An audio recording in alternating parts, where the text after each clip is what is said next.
and welcome to Book 101 Review. Book 101 is all about the books that I read for the last 40 years. And today I have my special guest.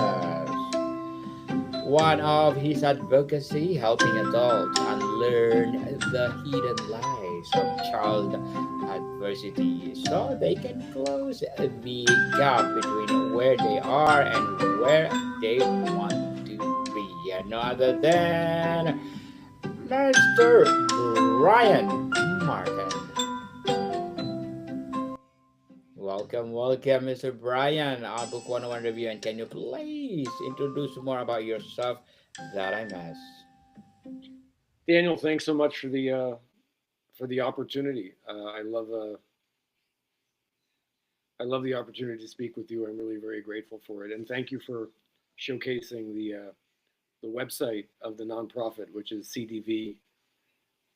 The book I think we're going to talk about a bit.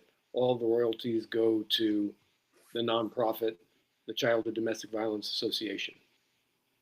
Indeed. And thank you so much for sharing your knowledge and wisdom to the world. And thank you for your advocacy that makes the world go round. 10 lies of you learn from childhood adversity and the truth that set you free. Tell us, what is the common mechanism in a child's brain that takes painful experience like criticism, neglect, or instability and crystallizes it into a care or core limiting belief or lie? Well, there was an interesting article that I came upon about 15 years ago that was about a study, and you may have heard of it, or some people may have heard of it, but at the time I did not. And it's called the Adverse Childhood Experiences Study. They're called ACEs, and the thing that got my attention was the article said it's the most important research study that no one's ever heard of, because what it talked about was the link that researchers found between when you grow up in a home facing adversity inside the childhood home and how that impacts the life. And that research study and that work, the researchers did tremendous work in trying to identify the adversities and identify the cause and identify what happens. But then there were particular adversities that had different levels of awareness. And that's where this really started. Of all the lies you discuss, which one do you find the most universal and insidious for people who experience childhood adversity, and why does it have such powerful hold? I think the one in all the research that I have done and all the researchers that I've worked with, that we've worked with at the nonprofit, um, it seems to be the limiting belief of guilt, meaning that it was somehow your fault, that there was something that you could have done to stop it, whether the adversity was, a parental divorce or mental illness in a household or emotional abuse or the least known adversity, which is called childhood domestic violence, which is when you grow up witnessing domestic violence. There's this belief that the person in childhood should have been able to do something to stop it, that it happened because of them, that they should have been able to prevent it. And that is creates this guilt that we believe. And then that guilt, the uh, the weakness of the species, according to one researcher of the human species, is that we form beliefs about who we are before we actually have the fully developed brain to do that. So if when you're 5, 6, 7, 8, 9, 10, you believe it was your fault. The brain does its job and finds evidence of what it believes is true or not. And then now, as you go through childhood, adolescence, and you become an adult, now everything's your fault. It's just, you're just guilty. That becomes a limiting belief. And that is probably the most damaging. And until someone understands as an adult or a young adult that it's never a child's job to control the actions of an adult, like, would you expect that of your own children, to control your actions? No. Once you begin to realize that, then you can unlearn that lie, and that freedom unburdens one. Mr. Brian, many children learn the lie, I must be perfect, helpful, invisible to be safe and loved. How does the specific lie manifest in adulthood? Often in ways that look like success on the outside but are draining on the inside. Yeah, it's a great question. It's you know, I think the uh, amongst the greatest fears are, I won't be enough, Yes. and if I'm not enough, I won't be loved. So the idea of being perfect, of accomplishing, of achieving, of being significant, then maybe that will make me enough. And then maybe that will make me worthy of love. In these homes, the lie of worthlessness, feeling literally worth less than others, because I grew up in a very different way than someone else did, worth less than others because I'm not even worth keeping safe, worth less than others because if I was worth more, then I guess I would be more worthy of love. So these two that you talk about, Daniel, are really kind of get at the core of why there are so many outcomes as it relates to depression and addiction and on and on and on. And it's not until one realizes that you're actually worth more, meaning look at all you had to accomplish just to get of that environment. You had to accomplish and go through things that other people did not. You're actually worth more. You're more worthy than another. And that idea, that mindset begins to shift that lie to the truth. And then that option opens up in one's life. Very well said, Mr. Brian. A very empowering answer indeed. Oh, applause. Applause. Yes, our audience like your empowering answer. The belief that what happened to me as my fault is a particularly painful lie. How does this specific falsehood corrupt a person's sense of all worth throughout their life? I want to go back to just one thing you said, and then if I could ask you to just restate that question, but I want you to go back to just one thing you just said. You said it's empowering, and that word empowering, much like love, means a lot of different things to a lot of different people. But the word empowering, as it relates to, I think, the way you used it, and the way that, we would encourage anyone who grow up in one of these homes as a young adult, now in adulthood, empowering really means to be more in control of one's life, more in control of one's choices, more in control of one's beliefs, meaning that can't happen until we challenge the beliefs, in that the lies, we're not guilty, we're free of that. We're not resentful, we're actually compassionate.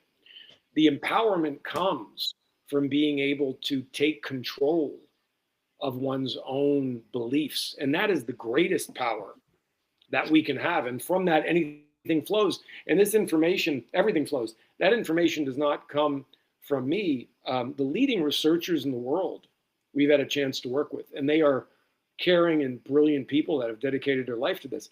They have found a common cluster of negative beliefs that form. And this is a global phenomenon. If you grow up in a home where you face adversity, inside that childhood home, there are these 10 common negative beliefs that occur globally. We may speak different languages, but the emotion, the feeling is the same. And these beliefs, one owes it to themselves for true empowerment to challenge the beliefs and just say, is it possible I'm not this? And that is what the work of the nonprofit focuses on. And if you go to the website cdv.org, and if you go under tools, there's a very straightforward exercise that's called, and it's free, that's the step-by-step guide. And it begins to take you through this exercise of challenging what are some of those beliefs. And if you go through it, I can promise you, you're going to have a moment where your eyes blink, and maybe you get a bit emotional and you tear. But then as you blink, everything becomes clearer afterwards. You see it a little more clearly. So I just wanted to go back to that one thing that you said, Daniel, about empowerment. So I didn't answer your question. I wanted to just mention that because I thought that was really important. If you wouldn't mind just sharing the other question again, then I can definitely answer that one as well. Yes. So, Mr. Brian, the belief that what happened to me was my fault. Is it particularly painful lie, or how does the specific falsehood corrupt a person's sense of self-worth throughout their life? Well, we all have something in common as it relates to human beings, and that is that our mind always talks to us. Our mind is always talking to our self inside, and a lot of the things that it talks about are things that we worry about. And if I ask you the question, do most of the things that you worry about actually end up coming true? You probably say no, they don't. Most of the things I worry about don't end up coming true. And I think that is where everybody's mind does that. But for people who grow up facing adversity in their childhood home, this feeling of it was my fault, meaning there was something I could have done. There's a guilt. There's a regret. There's something that I could have done differently. I could have changed. That manifests every day in our mind talking to us and all the things that we worry about, whether we're awake or whether we're in our dreams. That's where it manifests. And then, of course, that leads to action and inaction. And welcome to Big The actions create bigger gaps in our life. Meaning the actions we take sometimes move us further away from reaching our innate potential, or the actions we don't take that we know we should move us further away. And that's where those gaps are. We all have gaps between where we are and where we want to be. And I really do believe that the answer to closing the majority of those gaps starts with understanding these lies and just allowing yourself to consider the truths, not to have me or anyone else convince you of them, but just to become aware of them. And then something magical happens in that. In the same way, the brain did its job when you're young, in that it finds evidence of what it believes is true. It now begins to work in your favor. It now finds evidence, oh boy, I actually am compassionate. I actually am more accomplished than I know. Mr. Brian, what does initial awakening often look like for someone when they first realize that a core belief they had held the entire life is, in fact, a lie born from adversity? Great question. And I think awakening is not we think that an awakening needs to come like there's like a sunbeam in God, and that's not how it happens. It happens in a moment where you believe something about yourself that's positive, or even more so, people that grow up in these homes don't take compliments well. Yes. because they don't believe them. The awakening comes in the compliment that you get that you reject. The awakening comes when you give yourself the benefit of the doubt. The awakening comes when you say, I'm going to commit to maybe do 5 minutes of meditation and let my mind talk and listen to all the stuff that it says, knowing that you're separate from it.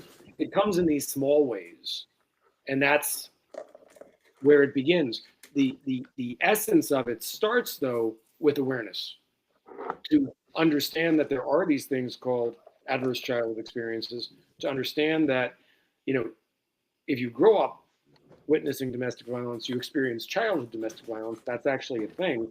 And then when you make yourself aware of the lies and the truths, only then can they begin to become recognizable. It's like Pictionary. It's like that. It's like, oh, I think I saw it over there. Oh, that may be it there. Awareness is the starting point.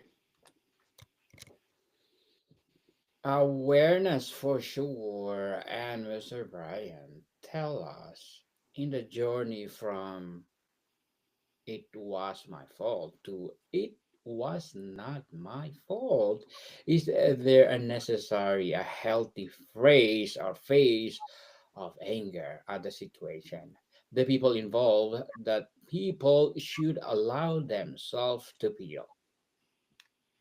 You know, blame, resentment is super common as it relates to anyone who grew up facing adversity in their childhood home. And it's an appropriate emotion. The emotion is the action of blame leaves us powerless. The action of blame leaves us powerless. At the moment of blame, meaning when one's about to do that, that is a moment of choice. And I think what I for sure, and I've seen occur, is the recognition that the blame is from this source can allow oneself to say, you know what, maybe I'm not going to blame in this instance. I could, but I'm not going to blame in this instance, because at the end of the day, the blame leaves us powerless. And then one really tactical thing that is referenced in the book that you mentioned, the Invincible, the 10 lies that you learn growing up with domestic violence and the truths to set you free, is in chapter 2, where the question can be asked of your parents or your caregivers or a parent. And simply asking the question of, I'm curious, what was your childhood like? Because we don't ask that of them. And when you listen to that answer, you find out that they probably wound up experiencing the same thing that you did. And how can we blame another who doesn't know? How can we blame another who grew up at a time when they really didn't have access to any of this information?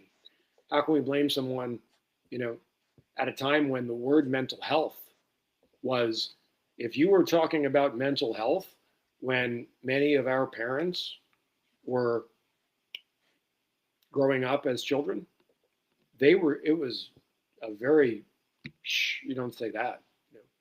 That was, dare I say, crazy.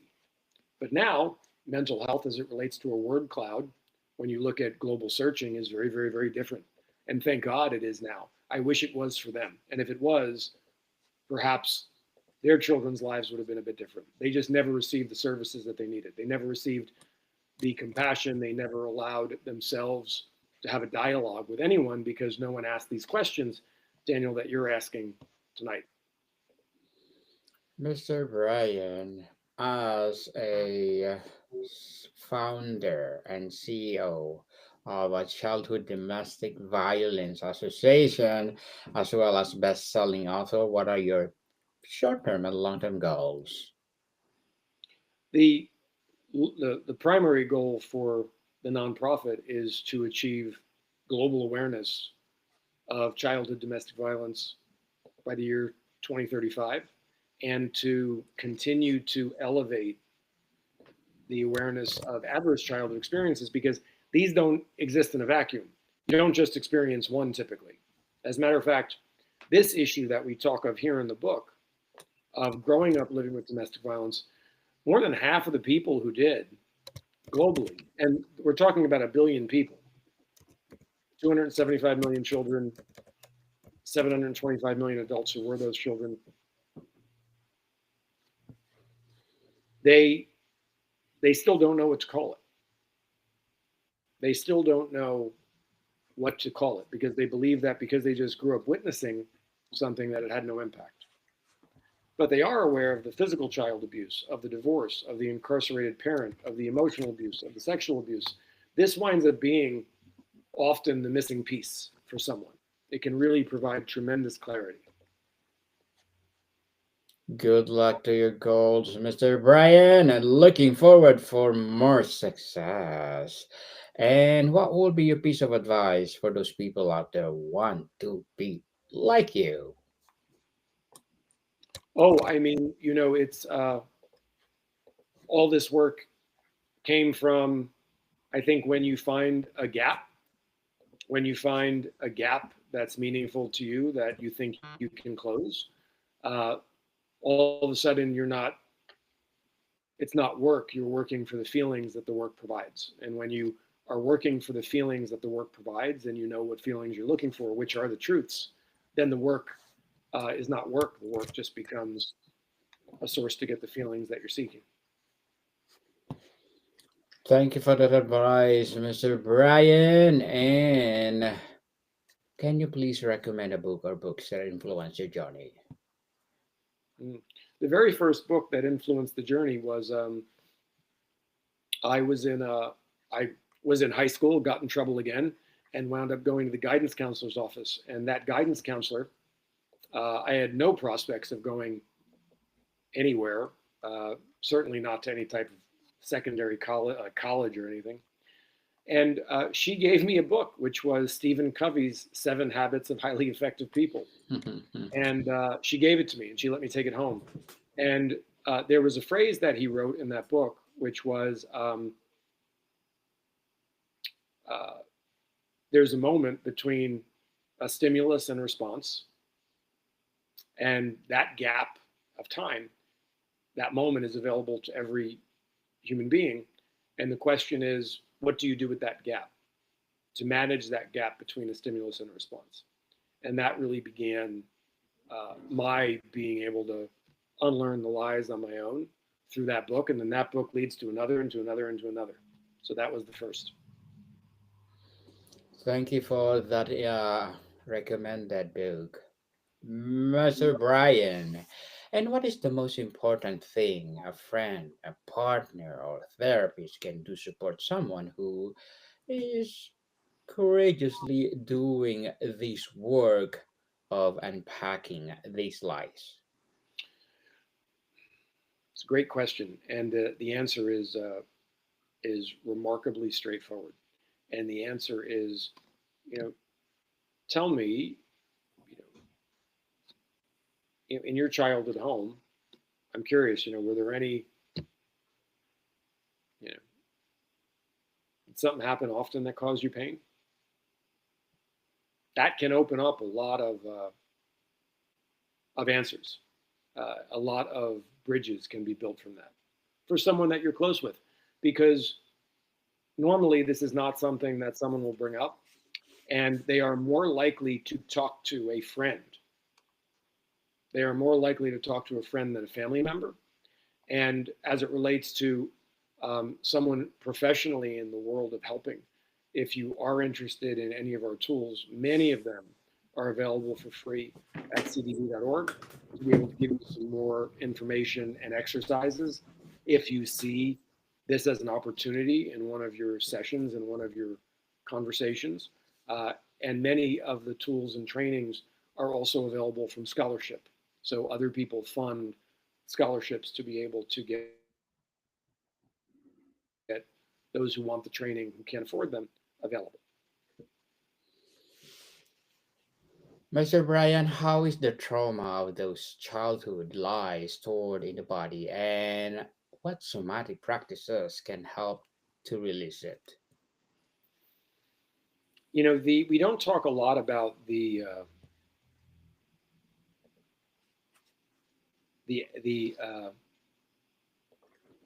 all the pain, all the problem that can come up. Um, I think the easiest way to understand that is we work with organizations that serve this community from A to Z, everything from addiction to zero suicide. You're 50% more likely to be addicted because at least that provides some certainty.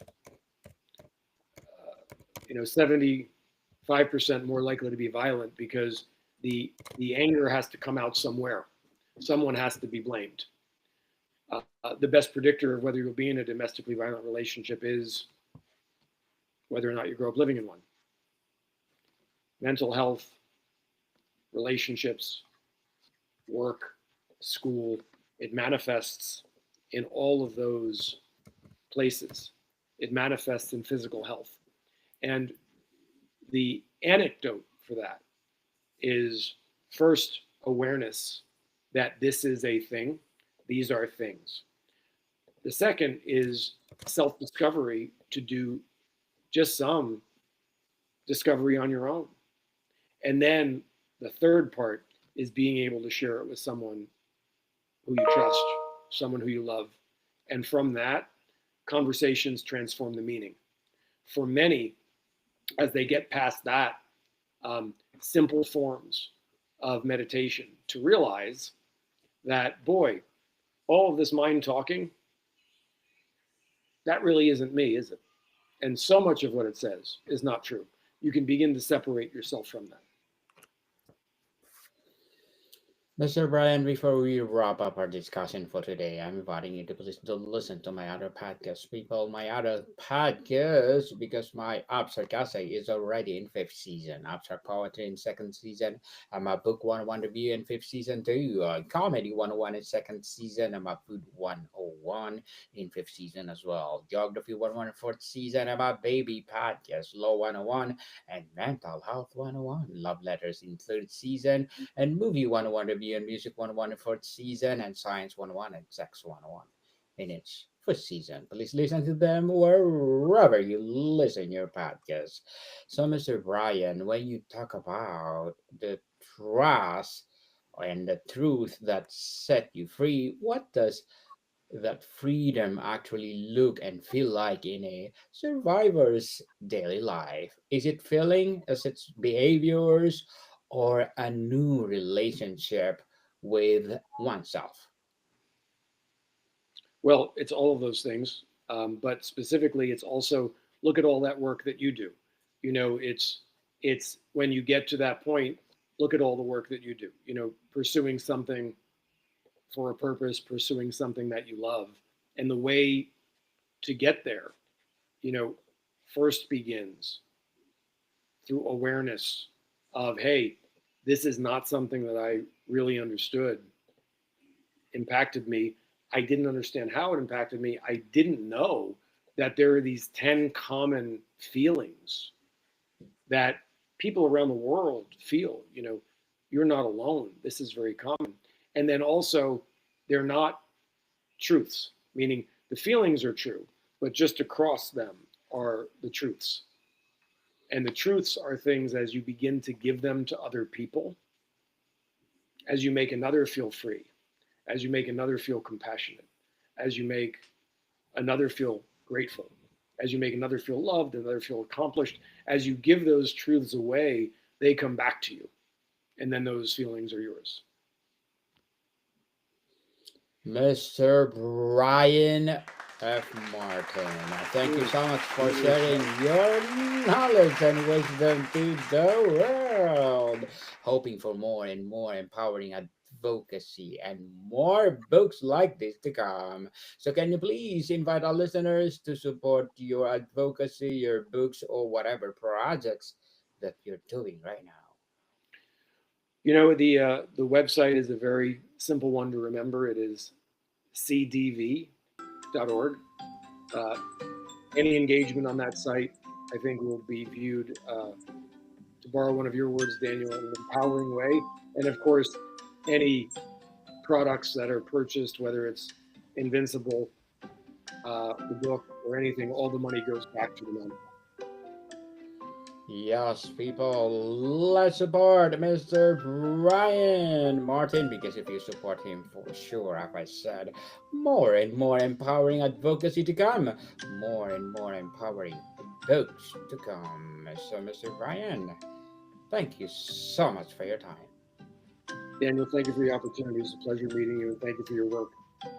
More to come, people. See you soon.